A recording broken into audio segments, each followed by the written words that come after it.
You're listening to the OMG Hour.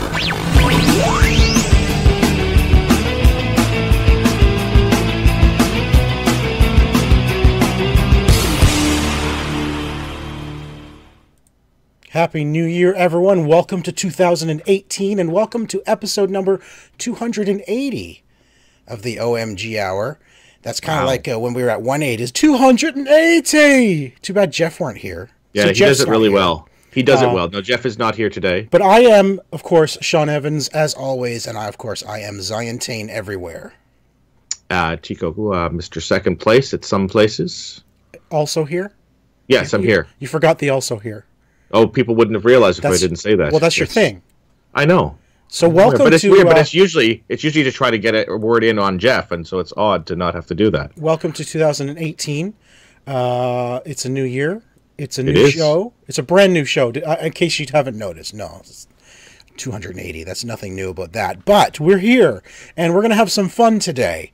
We decided to do something a little bit different today. We're going to have some fun, but we are going to start with some game talk. And Tico, how was your holidays? Now, you celebrate both Christmas and Hanukkah, isn't that true? Yes, it's actually Christmaka when you combine them. You Christmaka.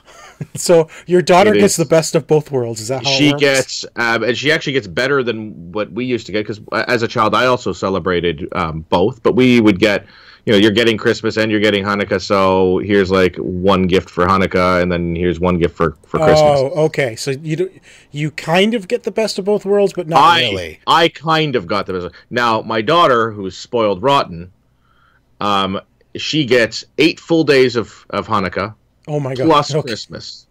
So she gets the full Christmaka experience. She gets the whole thing. Nice. Fortunately, she is easy to buy for. I just buy her fidget spinners, and she's happy.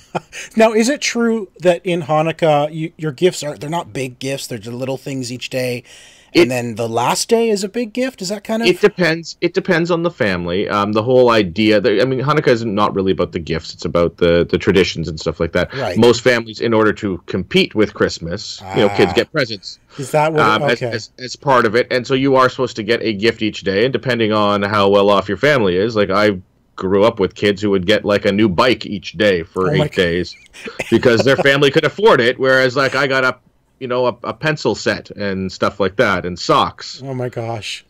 So depending on it depends on your parents and stuff like that, but the tradition in my family, it was when we did the 8 days was 7 smaller gifts, and then you'd get your one big gift. Okay. Yeah. So awesome. So Christmaka was good. It was good. It was good. It was a good time. We gave the kid the gift of Disney this year. Yes. So, so we might as well tell everybody now, Jeff, of course, is not here this week. He's still on holidays, and Tico, you will not be here next week.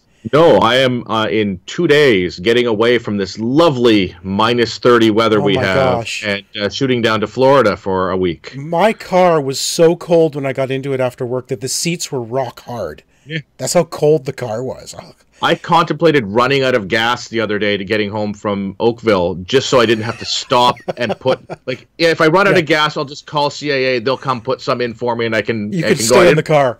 I didn't want to get out to pump the gas. That's how bad it was, but I did. But anyway, we're here. Welcome to Brian. He's watching us right now. So hello, Brian. Hey, Brian. Let's move on to a few games. Did you get any games for Christmas this year? No, I actually got very little for myself for Christmas this year. Oh. Shannon and I decided we're doing a big trip, so we decided we weren't going to do a lot. That's true. Gift exchanging, and then some of the stuff that Shannon got me, she ordered off of Amazon, and Amazon lost. Oh, I had that trouble this year too with Amazon. My gosh, there was just, I don't know what was going on. They would ship it and it just would never arrive. So I actually gave myself a gift for Christmas this year. A couple days, a couple days before Christmas, I finally found the Diva pop figure, which I've been looking for months. Bring it. Let's get a closer look. Yeah, so close up for those on YouTube. There's the Diva pop figure. That is a nice figure. That is a nice looking figure. And there's actually a small Diva inside the mech there, which is kind of cool. So my wife said, why don't you just buy it for yourself from you to you? So I actually, as a joke, to see what the girls would do, I wrapped it, and I put to Sean from Zion. And nice. I put it under the tree, at the back and didn't tell anyone it was there. And then, of course, Aria, playing Santa this year, finally found it. And she's like, "Are you serious?" I also, Sydney got me this cool, it's not Lego, but it's a Lego type thing. Oh, those are Mega Blocks. It's from Mega Blocks, but it's an Assassin's Creed. Okay, now I don't know if you can see. Hang on, if I can lean the right way to get this so you can see it. Oh, you have one as well, do you? Oh, there we go. Oh, He-Man. It's He-Man. He-Man, Hellboy, and Skeletor. Nice. So I have Assassin's Creed. Sydney got me that. It's cool. Yeah. Now, I also got the Super NES Mini, so I'm very happy with that. I have the NES and the Super NES now, so we'll see. Are they going to come out with the N64 Mini now? Well, of course they will. People keep throwing their money at Nintendo when... Right. Why wouldn't they? Right. Why wouldn't they? Game-wise, I didn't get any games for Christmas, other than, of course, the NES, the Super NES Mini. But yeah. I ended up purchasing a couple games for myself. Stardew Valley, I picked up. Right, you were looking forward to that. I was looking forward to that. And it's cheap. It's like $16, right? So yeah. I finally picked up Stardew Valley, and I've been playing that since Christmas. I literally have played nothing but my Switch since Christmas. I've gone back to playing only the Switch, relaxing upstairs by the Christmas tree. But Stardew Valley's it's a weird little thing. It's it's got a bit of it's an Animal Crossing thing going on where you're planting things, you're taking care of a farm, almost like Farmville. Yeah. There's seasons, but which is weird is the seasons are like 28 days long. Right? So in the game, every time you lose energy, like you only have so much energy per day. When you're tired, you have to go to bed, and that's the end of day 1. And you keep doing that. And upon day 28, all of a sudden it goes from spring to summer, and all your spring planting are dead. And you now have to plant summer stuff. So you have to plan your crops based on how many days they'll take to grow. So if say it's a 10-day grow period, you can't start that in the last like 10. Yeah. Right, you can't start that within 10 days of the end of the month, or they won't grow to fruit to maturity. You can cut down trees, you can cut the grass, you've got all the different tools. Stardew Valley's weird is because it doesn't tell you anything. It tells you nothing about what to do and how to play the game.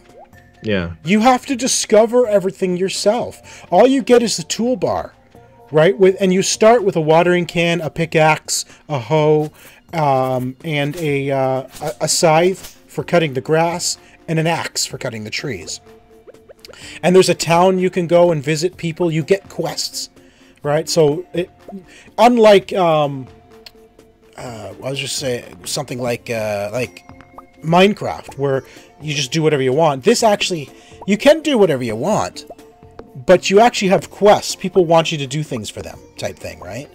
Yeah. I came across a cave, and I was told that if I can get down to level 5 of the cave, and you actually have to fight monsters in the cave, so you become an adventurer. They'll actually let you into the Adventurers Guild if you can get to level 5 in this cave. Now, here's the problem. Again, because the game tells you nothing. You start off with one row of inventories, okay, which if you're watching on video, you can see the inventory on the screen, and that's it. That is your row, okay? And you can see my row is filled right now. The first time I found the cave, I had gathered a bunch of stuff, and my inventory was full. Well, the guy says, here's a sword for you to start your adventures with. I couldn't take the sword from him because my inventory was full. So I figured, okay, let me escape and take care of my, go back. Let me take care of my inventory, and then I'll talk to him again. No, as soon as I left, he walked out of the cave, never to be seen again. It was a one-time offer on that sword. Yeah, so now I have to fight creatures with a pickaxe or an axe and hope that I can kill them and get down to level 5. Now, the other thing I don't understand is the energy thing. I guess I just need to carry food with me because I get down to like level 3, and in order to get to these levels in the cave, I'm basically mining for ore in order to find the ladder because it's under one of the rocks. By the time I get to level 3, I've already expended all my energy. So I can't go any further because once you get tired and lose all your energy, you basically pass out. And you wake up the next day in your house. In your own bed. Yeah. Right? Somebody took you to the hospital, so you get charged for your doctor's bill. But you wake up the next day and you're home. Like Grand Theft Auto was like that. You could get hit by a car and wake up in the hospital with like $500 less than you started with. Exactly. So, I mean, I'm beginning to discover things, and a little like it's a funny game. It's one of those games where I'm playing and I'm like, what am I doing? What, like, seriously, what am I doing here? But I'm still playing it. And the next day I go back and I play it again. Even though I literally, at some point, I honestly don't know what I'm doing. You know, it's just figure it out. It's so weird. It is a weird game, but Would you know what? recommend it? I kind of do. I mean, it's $16 Canadian, which is it's probably $12 American or something, right? Yeah. Well, no, because I'm going to be on, a couple of planes and and stuff like that over the next couple of days. So yeah, I mean, I might think about grabbing something in the like video this, here. I'm about to pass out here because I went too far I tried to go too far in the cave, so I just passed out. But I mean, it's not a bad game. I don't regret picking it up. Let's put it that way. I paid $16 plus tax. It was like $19 total. I don't regret it. It is a game worth $20 just to experience it and to play around with this world where I'm assuming eventually I'll get more energy as I level up, because you do level up and you gain more abilities. Not abilities, sorry. You gain recipes to allow you to build more things. So there's a lot of crafting involved. There's a lot of systems in this game. Fishing, I was given a fishing rod, and then of course I had to figure out, okay, great. How do I fish? They don't tell you how to fish. You put the pointy end in the water. Yeah, but how? What button do I press? And how? Once I get a bite, what do I do? You press Y, and then you press B to reel in. How did you know that? I just guessed. You're actually almost right. Oh, is it? It's not the right letters, but you're not far off, pretty much. Actually, what happens is when you do catch a fish, if you press the button, as there's an exclamation mark comes above your head when you get a bite, and you press the button fast enough, you get this mini game where you actually do have to reel in the fish. And if the fish is big enough, the mini game is practically impossible until you get a better fishing rod. Well, yeah, you get a better fishing rod. But again, just go out to the fishing rod store. Just like that. I need more money. Like yeah, there's DLC. There's fishing rod DLC. Probably. That's like $24.99. Yeah, exactly. So that's Stardew Valley, and then I found out I've been really tempted. I really wanted, as I said before Christmas, I really wanted Super Mario Odyssey for Christmas. I didn't get it, so I decided, because I did get a Christmas bonus this year from work, which was awesome. I decided to spend a little bit on myself, and I got Super Mario Odyssey, and I've been having an absolute blast with this. Yeah, this is a fun game. It is really fun. Now, it's a great Mario game. There's a lot of great new mechanics in it. How you can capture enemies. Some enemies you can capture them and become that enemy for specific reasons. Like a Bullet Bill, which you're going to see in the video that you're watching now on YouTube. You can become a Bullet Bill. You can become a Koopa. You can become a dinosaur. A T-Rex on some levels. T-Rex is so much fun. It's hilarious. You can actually become the chain chomps, Yeah. And some of the mechanics they throw in while you're that character is really cool. Like each character has its own ability, And then what I thought was absolutely brilliant, Tico, was how some of the wall art is actually 2D Mario. Yeah, and you play the level as on the wall. On the wall, flat, yeah. 8-bit Mario, yeah. And because you have different outfits to wear, whatever outfit you're wearing is now in 8-bit or 16-bit, really. This is not 8-bit, this is 16. But it's still, you have a 16-bit version of the Mario you are right now, like whatever costume you're on, right? Or whatever costume you're playing. Sombrero, Old West right now. Mario year? Yeah, exactly. So, I mean... And this particular one is upside down. It's the inverted pyramid. So the level itself is actually upside down. Man, it's just, honestly, some of this game is brilliant. And then some of it is frustrating as all get out. Like, to the point where there's several hundred power moons to find in this game. Some of those power moons are so hidden I have no clue how you would find them without a guide.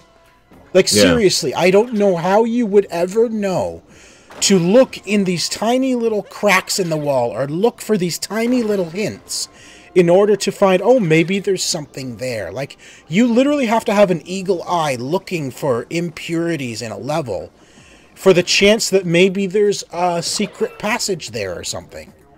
You know? Yeah, they add so many, too, that it is hard to... so many.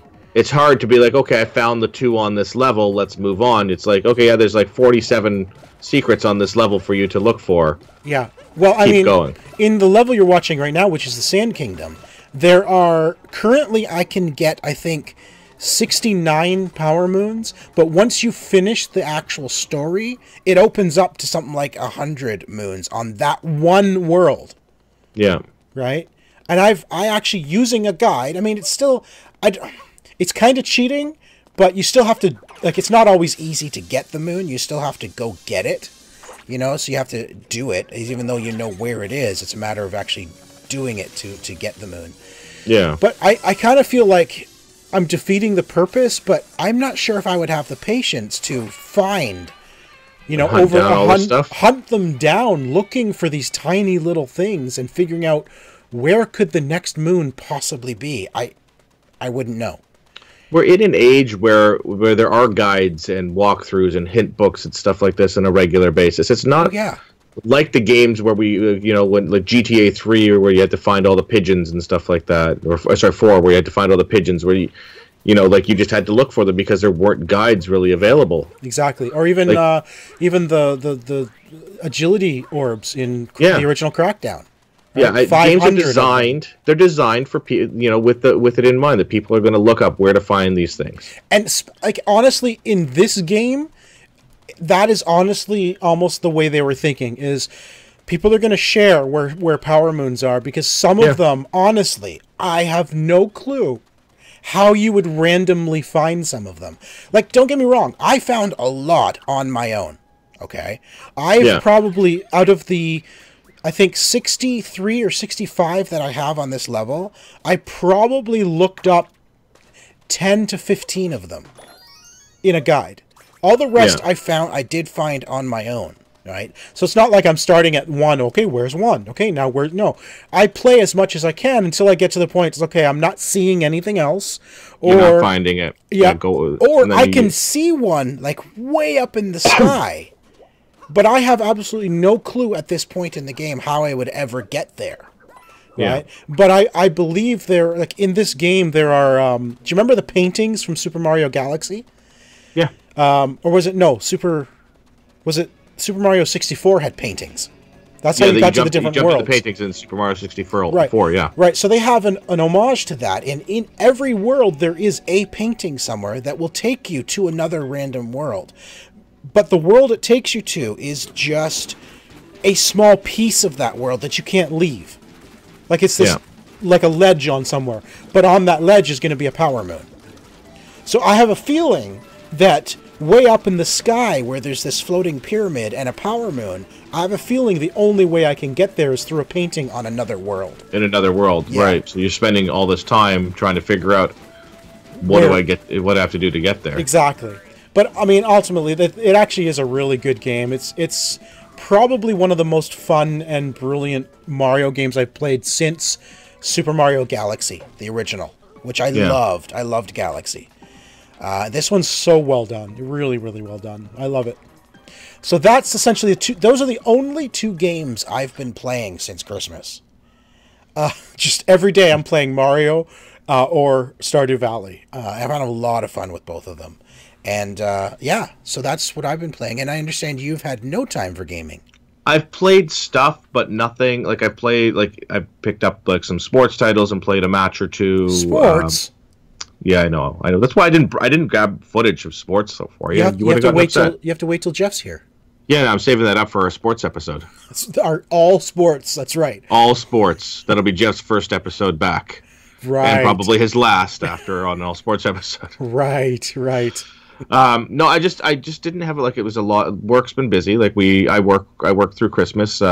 the industry I work in, I work with retail, so there's a lot of Christmas stuff that happens. So I end up working a lot of bouncing around house to house for family dinners and stuff. Yeah. So I have not had the chance to really sit down and play anything. And then you're going to Disney next week, so I'm going to Disney, so I'll have no footage. I'll probably have some Switch games played. Good. Good. So. I expect video footage from Disney. How about that? Done. I want to see a video footage of you on a roller coaster. With my Switch. Yes. I want video of Mickey. Can you get me video of Mickey Mouse? Sure. I assume that they have no problem with that. All right. So let's move on to the stuff. We got one news article we're going to discuss real quick, and then we're going to do something fun today. So let's move on to that. All right. OMG.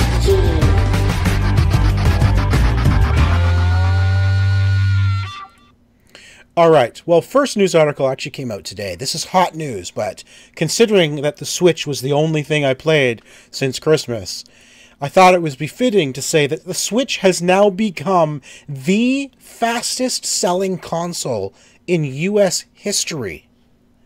In history.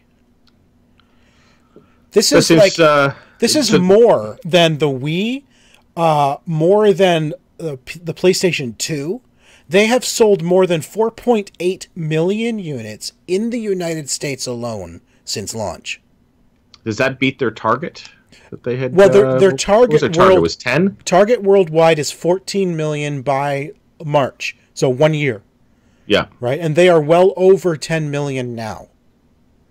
And, you know, there's a lot of reasons for this. Like, honestly, if you look at the Game Awards, like, there was Super Mario Odyssey and Zelda were both in, like, the top 10 lists of a lot of people. Right? Yeah. Those are two exclusive titles. Well, that's what we don't see anymore from the other guys, is exclusive titles that anybody cares about. Except Horizon. Well, I don't know. Horizon? Hey. Yeah, I guess. You know, it's only number 8, so who cares, right? But I mean, you're seeing less and less of these exclusive titles coming out for the big guys. I mean, you look at what Microsoft had happen, where they've got like one out of like their 10 announced titles actually showed up last year. Yeah, I know. A lot of them just actually everything's like it's delayed. Gonna be next year. Yeah, exactly. Next year, maybe the year after next year. In our show notes, I also have a link to an article written by Ben Kuchera, who's one of my favorite writers at Polygon. Why the Nintendo Switch is selling so well. And I think he's got some really good points. First of all, it has no competition. There is no other system that does what it does. You know, going from a handheld to a home console. With literally just pull it out of the dock and you can continue playing in handheld mode. You know, there is no other system that does that and does it as well as the Switch does it. You know, I think there was, what was it? The Razer? No, the Shield, NVIDIA Shield. Right. I think you could stream to your television, but I don't think it was. I'm not sure how that worked exactly. But it was made to be a portable console. I'm not sure if it streamed to you, but second thing, which I just mentioned, it had the best games of 2017.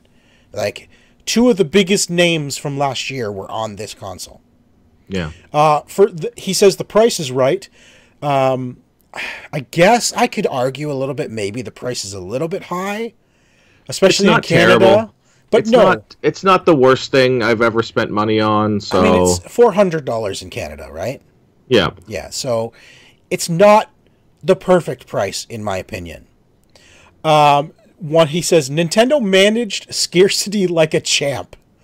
Basically, what he's saying is Nintendo managed to keep pumping them out, but in a way that when you saw it finally, you felt like well, that's their business model. That is their business model. We're gonna release a little bit. Yeah. Not all of them at once, so they're sitting on shelves, and you're gonna like, well, why do I even need that? There's 100 of them there. Yeah, yeah. They release them in such a way, and this is an ongoing thing. They do this with all of their products, where they just release them in smaller batches. Yep. So it's like, I see it, I'm gonna grab it because like I've picked up stuff from Nintendo because I've seen it on the shelves.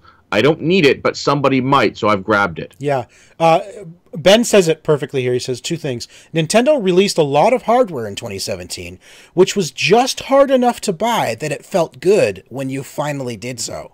Yeah. Right. And it's true because you feel like, okay, you know what? I think I want this, but maybe it's in stock, maybe it's not. And when you finally do see it, it's like, I better snatch it up now because who knows when I'll find it again. I'm not going to find it again. Yeah. Right? That actually happened with the SNES. I actually had one. I had it sitting on my shelf back here for the longest time. I'd forgotten I bought it. Oh, no. I grabbed it and I forgot that I had it. And I'm like going through, I'm like, oh, yeah, I have one of these. I completely forgot I had it. Wow. Because you picked it up right at launch, right?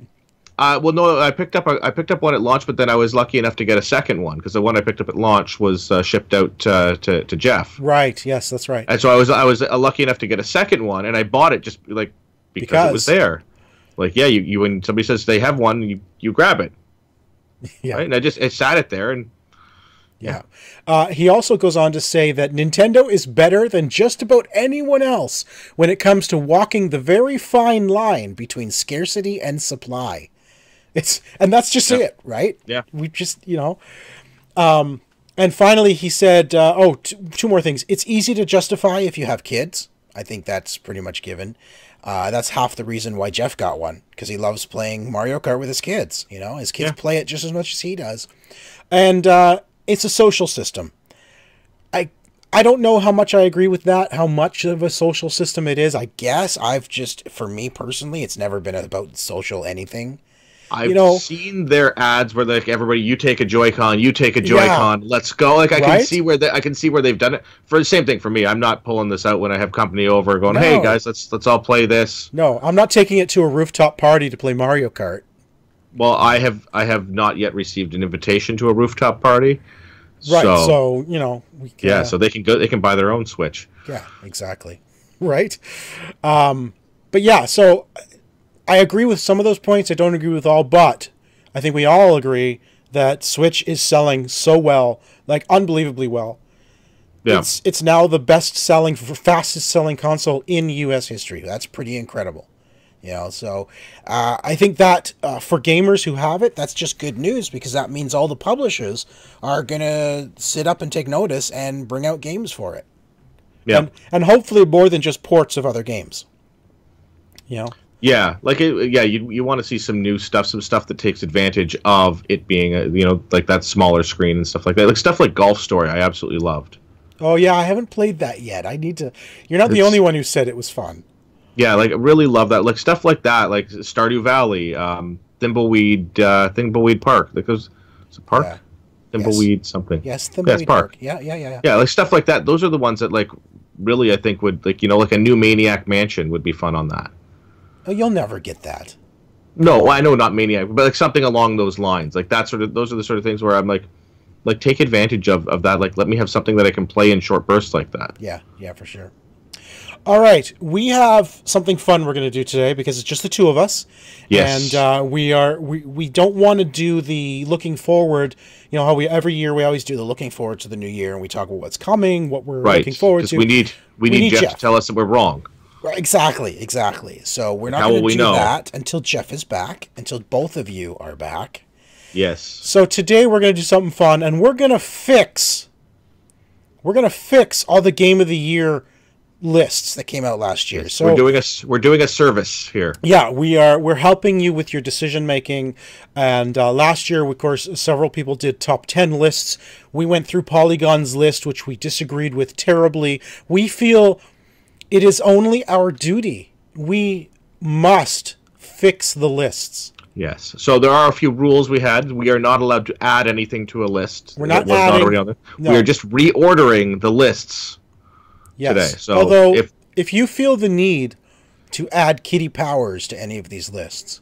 Well, yeah, no, that goes, automatically number one every single list. So we're going to start with 2 every list. Right, okay. All right, so for those of you watching on YouTube, you're going to have a special treat. You're going to see the lists as we look at them. I'm going to share my browser here. Yes, and good deal on glasses. Good deal on glasses, BOGO. Man, I love Google. Sort of how you go to one website and suddenly every ad you see is that website. Yes, yeah. I was looking for new glasses at Firmoo, so now that's all I see everywhere. Everywhere I look, ads for Firmoo. You got to do in private. Yeah. private thing in order to get rid of that. Spoiler alert. Clear your cookies. Spoiler alert, I ordered new glasses from Firmoo today. Anyway, so, let's start with Polygon, shall we? Polygon wants us to believe... Let's go down to number 10. Polygon wants us to believe that Game of the Year number 10 was Wolfenstein. Was Wolfenstein... Let's go through them, actually. But first, let's give them some advice on how to set up a list. This is all over the place. It's an article for every list. It's not actually a list. Where? But yeah, that's just the worst. My eyes are jumping all over the place. Right? Number 10 is Wolfenstein. Number 2 is a game called Everything. Number 9. Number 9. I jumped. Weolfenstein 2. Wolfenstein 2. Yeah. Number 9 is a game called Everything. Number 8 was Horizon. 7 is Prey. Where's 6? 6 is Persona 5. Yep. 5 is Resident Evil. 4, you're right, these are all over the place. 4 is... I'm just trying to find them. 4 is Nier Automata. 3 is Super Mario Odyssey. 2 was PUBG. And number 1 with Legend of Zelda. All right, let's fix the list. Okay. All right. Let's start with 10. 10. I'm going to throw everything in number 10 because it sounds dumb. I have never heard of it. I honestly, like, if I haven't heard of a game, it probably doesn't deserve to be. And look at the picture. It's upside. It looks like stupid. It looks like Goat Simulator stuff. It might be okay. At this point, I'm not going to give it the benefit of the doubt. It's moving to 10 on the list. Yeah, it's not better than Wolfenstein 2. Let's put it that way. Yeah, so it's moving to 10 on the list. It's number 10, so there, number 10. All right, then we're moving to number 9. I would say out of this list, I'm going to throw Persona 5 down to number 9. Because I've played Persona before, and I'm sorry, but those games, I don't... Persona 5 just looks like more of what Persona 4 was. Like only it's on a console now instead of on a handheld. Yeah. I think the other ones have been on consoles before. I think I don't know. The last one I played was like on the Vita. Persona 4. I think they're on PlayStation. Yeah, maybe something like that. But yeah, let's move it down. Number 9. It's number 9. Number 9 it is. It's Persona 5. Okay. Drop it straight down there. All right. Now we've got Resident Evil. We've got Wolfenstein 2 and Prey. I would go with Prey at number 8. I think Prey is number 8 for sure because you said it wasn't that good. Are we marking these down? We should probably mark these down. Yeah. Put in the show notes. No, we're just okay. Somebody who's watching this, make notes of this and add it to our Wikipedia page. Brian's watch. Brian, you can be our note taker. How's that sound? Be our done. OMG Hour fixes Polygon. Okay, so number 8 is Prey. Let's see, what do we got left? All right, number 7. Sorry, we said number 8 was Persona. I'm getting confused. Oh yeah, so now. Right. Number 8 was Persona. Or was it... I'm confused. No, 9 was Persona. 8 was Prey. Right. Okay. Now we're on to number 7. Now we're on to number 7. I'm going to stick Resident Evil 7 at 7. That's perfect. Because the number matches. Right. Okay, good. All right. Brian says nope, he's got no paper. Yeah. What are we paying him for? I have no idea. You're fired, Brian. Okay. All right. So now we're at 7 for Resident Evil 7. Yep. I'm 6. Okay, 6. Listen. I'm not sure PUBG deserves a number 2 slot. I don't know if it deserves a number 2, but I would rank that one ahead of a couple of the games we have left. Such as? I would rank PUBG ahead of Nier and ahead of Wolfenstein. Oh, right, because we haven't put Wolfenstein anywhere. Okay, good. Right. All right, so number 6 is Wolfenstein? I prefer Wolfenstein over Nier, but I haven't played a ton of Nier. Well, I've heard... okay, so... I've heard it takes a while to get into. JJ, who follows us, a good friend of ours, he says Nier is amazing.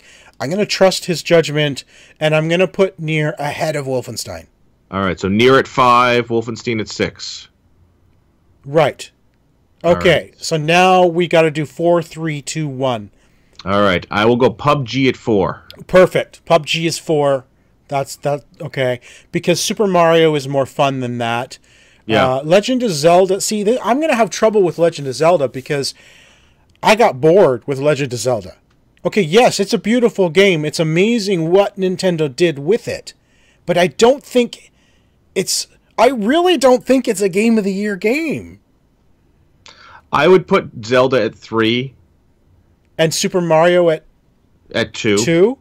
Yeah. Okay, good. All right, I'm in agreement. Let's put Super Mario, because Super Mario is way more fascinating. I had a lot more fun with that than I did with Zelda. Absolutely. Zelda is a brilliant game, don't get me wrong. It's like I don't think it was worth all the trouble everyone was giving it. Of course, that leaves only one game at number 1, and I have to totally agree. Jumped 7 full spots. 7 full spots. Horizon Zero Dawn, number 1 game. Nothing better than Horizon Zero Dawn in every way. It's the only game that should be at number 1 last year. All right, so we fixed. Okay, this Polygon we fixed. Yeah, we fixed Polygon. Now we have to fix. Perfect. We have to fix the Game Awards because the Game Awards got it all wrong. Well, okay? We're only talking Game of the Year here. Okay. All right, only Game of the Year. 5 titles. They only awarded 1. Of course, they had Legend of Zelda, which won. Obviously, they were wrong. Super Mario Odyssey, PlayerUnknown Battlegrounds, Persona 5, and Horizon Zero Dawn. There is only one game in that list that should have won. Yeah, of that list, I'm not even a PlayStation guy, and I'll even say that Horizon Zero Dawn. Horizon Zero Dawn. Again, this list we can pretty much almost go with the same list what we used before. Except Persona 5 is in the top 5 here. Well, yeah, so it's fifth. It's fifth, followed by Battlegrounds, followed by Zelda, followed by Super Mario Odyssey, followed by Horizon. Yep. That one was an easy fix. Game Awards fixed. Awards fixed. All right. Oh, well, and we have to fix their Trending Gamer Award that they gave out as well. Oh, right. Should we find that? Let's find the... No, we don't even need to find it. Where's the Trending Gamer? Here we go. Let's go down to Trending Gamer. The winner was Dr. Disrespect. Let's change that. And the actual winner is Mr. Second Place. Right. Everybody else finished in 100th place. 100. No one... That's right. That's just... No one even came close to Mr. Second Place, for sure. Done. Okay. Now, let's move off of these and let's find out why Game Informer rates the top 10 games as the worst. I'm not going to go through them all. This is a great article. We're going to have a link to it in our show notes. But so Darth Clark, I don't believe that's his real name in any galaxy. You wouldn't name if you'd had a boy, you wouldn't have named him Darth. My wife would not have allowed it, so no. So Game Informer has a great article that says the 10 worst best games of 2017. This goes through all the games near Divinity Original Sin, Assassin's Creed Origins, and it says why they suck or why they shouldn't be in a top 10 list. It's actually funny. I don't know if he's being serious, but I do want to read what he said about... Well, let's do a couple of them here. Okay, Legend of Zelda. I have to read this because it's so... Like, this is literally what I've been saying since day one, but he says it in a really fun way. You just can't refute the facts. Breath of the Wild is completely revolutionary for a Zelda game. It has a lively world to explore for a Zelda game. Interesting characters for a Zelda game. An awe-inspiring sense of discovery for a Zelda game. The puzzles are clever for a Zelda game. And the combat is tactical and fun for a Zelda game. It's not even up for debate as long as you compare it exclusively to other Legend of Zelda titles. Breath of the Wild is undoubtedly the game of the year, maybe even the best game ever. I don't think I could have said it any better. That's really how I felt. What it is. Yes, it is a gorgeous game. But it's for a Zelda game. You know, there are games that look better than it last year. There are games that play better than it last year. I don't understand how it got to number 1. Well, I agree it should be in the top 10. Absolutely. Here's the thing. I think it has to do a lot with Nintendo's marketing strategy when it comes to consoles. If they release one Zelda game every 15 years, people are going to be so excited that they get another Zelda game that they forget that it's not that great compared to everything else. It's just we got another Zelda game. We've got to give it praise or we won't get another one for the next 20 years. Now imagine if you took Zelda, a game like that, and put it on Xbox One or PlayStation 4. Yeah. Then this game would have been teeming with life. This is the biggest thing that bugged me about Zelda last year when I was playing it. The biggest thing. So, big, huge Calamity Ganon gonna destroy the world. You must save the world, Link. And I'm running around this world. Remember when we were driving back from PAX East? I think it was 2 hours I was traveling through this world, and I saw nothing. And I'm thinking, what am I saving the world from? There's nothing here. Yeah, it's pretty bad when you played 2 hours of Zelda and the most exciting part of that trip was the ridiculously hot chicken. Man, that chicken was good. It was really good. The finger chicken.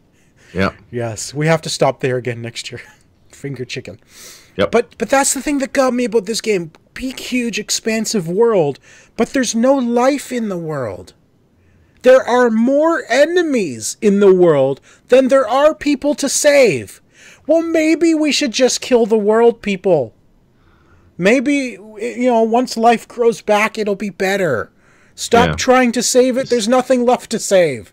Just let it go. Let it go. Let it die. Kill the past. Let it die if you have to. No, sorry. Let the past die. Kill it if you have to. Anyway, let's see what it says about Horizon, my favorite game. We have to read this. Right. Okay. Horizon Zero Dawn, this is what he says and why it's a bad game. The worst game. Excerpt from How to Make an Open World Game by H.Z. Dawn. First, make the world very large, even if it doesn't have much personality. If you have time, fill the map with lots of fun stuff to do. If you don't have time, just plop down some repetitive challenges and fetch quests. If you forgot about making weapon, armor, and skill upgrades interesting, don't worry. No one will notice or care. Coming up in the next chapter, how to use talented voice actors to disguise unremarkable storytelling. I actually disagree with a lot of that because, as I mentioned in our Game of the Year, this was actually the most fascinating sci-fi future story I've heard in a long time. I thought the story was actually really well done. Yeah. The other thing I don't kind of agree with is that the world didn't have personality. I kind of thought it did. I don't disagree with some of the other stuff he just said there, but about the world not having personality, I think the world actually had a ton of personality. Like, the characters were really fleshed out. A lot of the side quest stories actually were very fleshed out and actually fed into the story itself.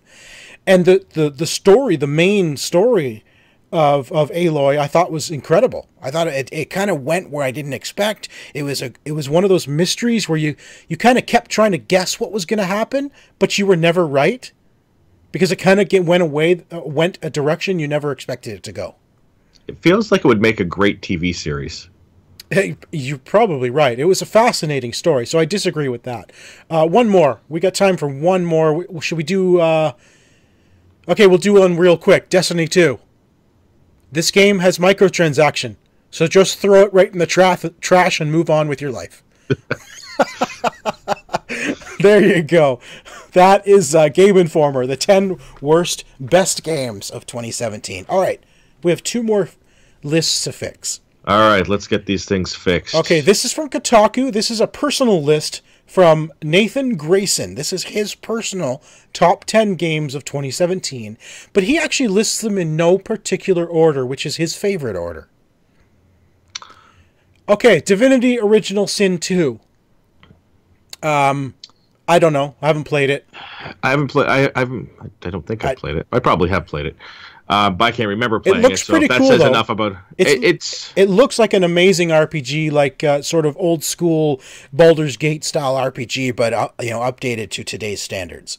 It looks cool. Let's throw this off in the side just for a second. All right. Well, we'll put it off so we can see what else is on. What else is on the list? Pyre is on this list. I heard good things about Pyre. I have not seen it.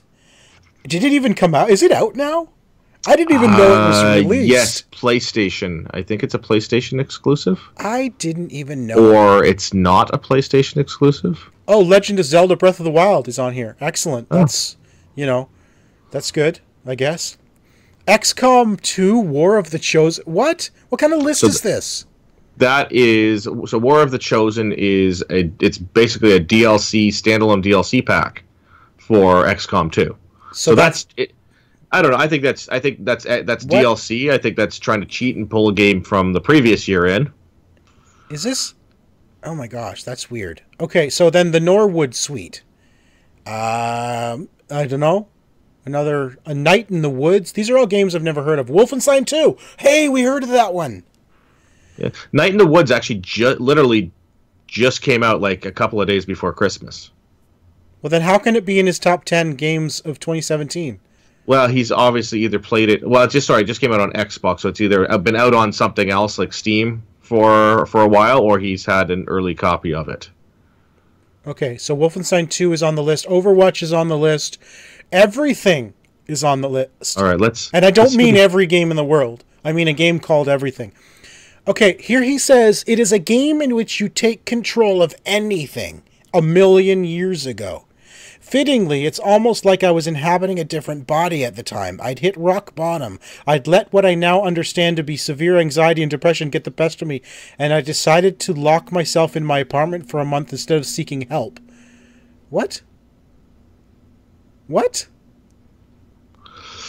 So, I don't know what that means. In hindsight, everything marked a turning point.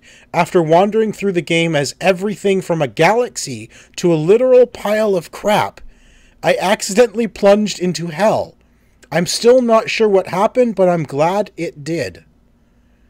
Okay, so this still doesn't explain what this game is. I am more intrigued, to be honest with you. But... Right? Okay, so PlayerUnknown Battlegrounds is on the list. Yeah. Okay, so I'm going to fix this list completely by just saying you're missing Horizon Zero Dawn. That should be #1, period. Well, what's on his bonus list at the bottom then? I love the bonus awards. Let's just deal with those. I don't want to deal with his list because I haven't played any of those games. All right. I love this list here though. All right, let's assign our own winners to each of these categories. Bonus award. Doom of the Year. Doom. Probably a good call on that. Yep. I would probably go with Doom as well. Okay, good. Okay, I agree with this next one.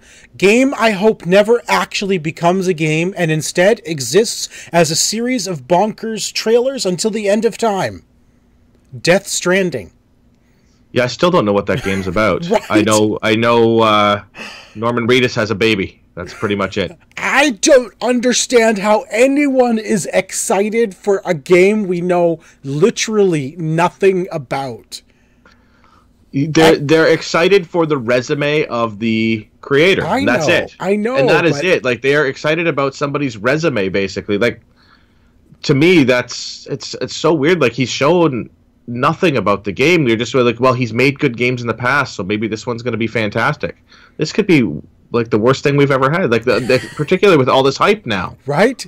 Do anybody remember a game a couple of years ago called No Man's Sky? I've heard of it. Did that not live up to expectations? No, it was like the best game of the year. Didn't you know that? No. Okay. Here's one I like. The You Told Me the Toilet Was Gonna Work, but then the toilet didn't work award. Wolfenstein 2. Is this true? The toilets don't work, Chico? Did you try a toilet? I have not tried the toilets. Maybe you should try toilets. Now I will. How about this one? The You Kinda Lied About the Whole Permadeath Thing, but I'm Not Even Mad About It award. Hellblade. And, here's one. Best game with the worst name. We both played this. The Sexy Brutale. That is not a good name at all. I think there's probably some worse names out there, but it does not deliver what you're expecting. Yeah, exactly. What else is on this list I want to highlight here? How about the best Star Wars of 2017? The Last Jedi. How about the second best Star Wars of 2017? Thor Ragnarok. Which I have not seen Thor. I am so upset. It's the first Marvel movie good. I did not see good. in the theaters. Would you agree that it's the second best Star Wars of 2017? I'll be honest with you. I would probably almost give it the first best. Shut up. I'm just saying. Listen, I know your thoughts on Star Wars. My thoughts are a little bit lower than yours, and I would probably say Thor is better than Star Wars. I think you're wrong, and I think I rate your list backwards. That's fine. That's fine. But I'm saying you're wrong. We have one more list, and this is GameSpot Game of the Year list 2017. Here's their top 10. Hey, his glasses on sale. How about that?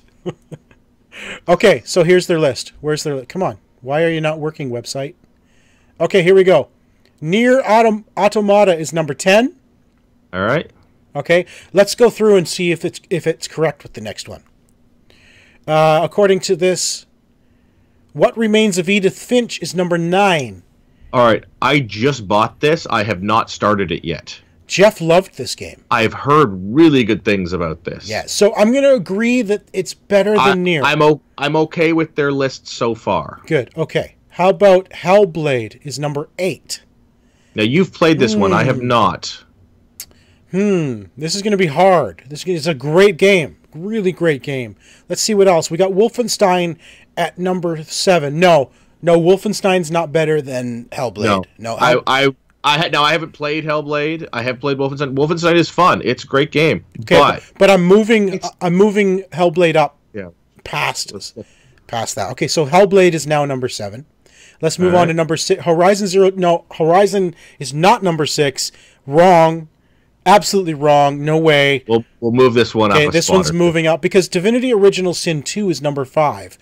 Divinity Original Sin is now number 7 because that means Hellblade moves up to 6.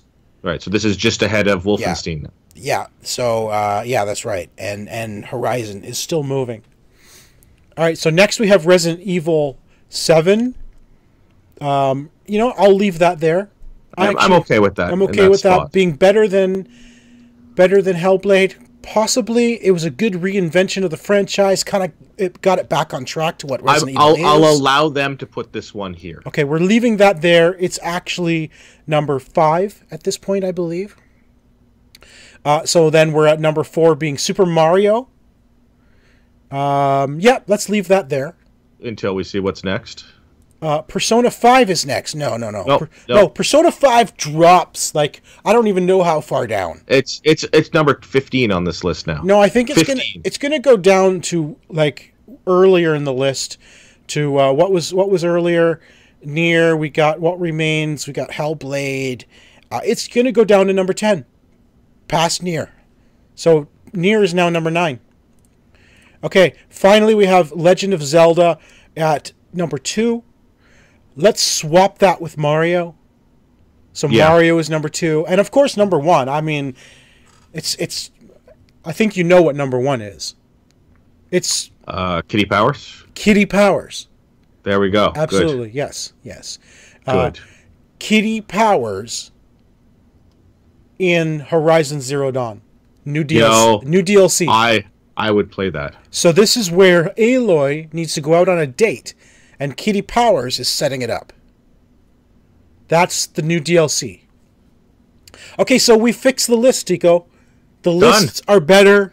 It's now official. We have made 2018 a better place. It is so much better now. So the lists have been fixed. Someone should let GameSpot and Polygon and the Game Awards, they should let them know that their lists have been fixed, and they should republish all of their articles. Yeah. Because right away. Immediately. Yeah, immediately. So there you go. Horizon Zero Dawn, number 1 game of the year, and there's no arguing with me. Well, there's always arguing, but it's very rarely the not winning. Okay, fine, but Thor is better than Star Wars. Oh my gosh, do you really want to go there? Hey, listen, we can talk offline because I don't want to spoil it for anybody who hasn't seen anything. But I have one thing that really bothered me about Star Wars, and we'll talk about it offline. Fair enough. All right, I have not seen Thor, and I'll explain to you why you are no longer bothered by that Star Wars point. Incorrect, sir. No, correct. Anyway, here we are, 55 minutes in, and we are actually done for now. This has been fun. Next week we'll do something else fun with Jeff while we wait for Tico to have fun in Disney. Show back up for the week after with my mouse ears. Maybe we'll call you while you're at Disney. Would you answer if I called you live on the show next week? It depends on where we are, but 6 o'clock on a Thursday next week, we will be... Yeah, sure, why not? Let's do it. If you believe we should call Tico live on the show next week, leave us a comment and say, call Tico live, and we'll do it. And I will answer. And we'll keep calling until you do answer. Done. 45 minutes of you getting a busy signal will be fun for the show. Right. All right. Well, that is the end of episode number 280. I want to give a bit of a shout out to our friend Sid Bolton. He has started a new program. It's called Games for Kids. It's found at gamesforkids.ca. And Game for Kids allows people to donate their old video games, and they'll be matched up with kids in this community that might not otherwise get a game or a game console, either for holiday seasons, perhaps it'll be for birthdays, that sort of thing. But it's giving back to those kids who can't afford to buy the games that we've already loved. Yeah, it's a nice program. It's an awesome program. It's called check it out, games4kids.ca. There'll be a link in it in the show notes, so check that out. And what's nice about that is a local a microplay, I believe it is, in Brantford. If anyone donates games such as like GTA 4, they are actually going to exchange that game for a more kid-friendly game for Sid, and I believe that's free of charge. So kind of a swap out, good. So that all the games they have in stock for these kids are kid-friendly, appropriate, and they're appropriate for these kids. So we don't want 10-year-olds playing GTA 4. Yeah.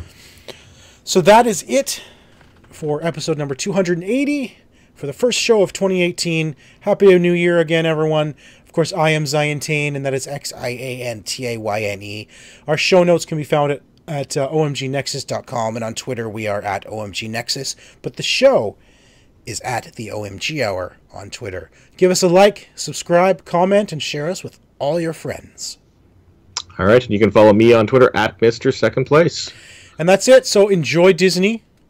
I will. We will talk to you. I'll enjoy the weather, the heat. Oh my gosh. Temperature. Would you bring it back? If I can figure out some way to do it, absolutely, because I am tired of this. Right? All right. We'll bring back the heat. We'll talk to you again, hopefully next week, if not the week after. Sounds good. And we'll see everyone else next week. Have a great week, everyone. Bye, guys.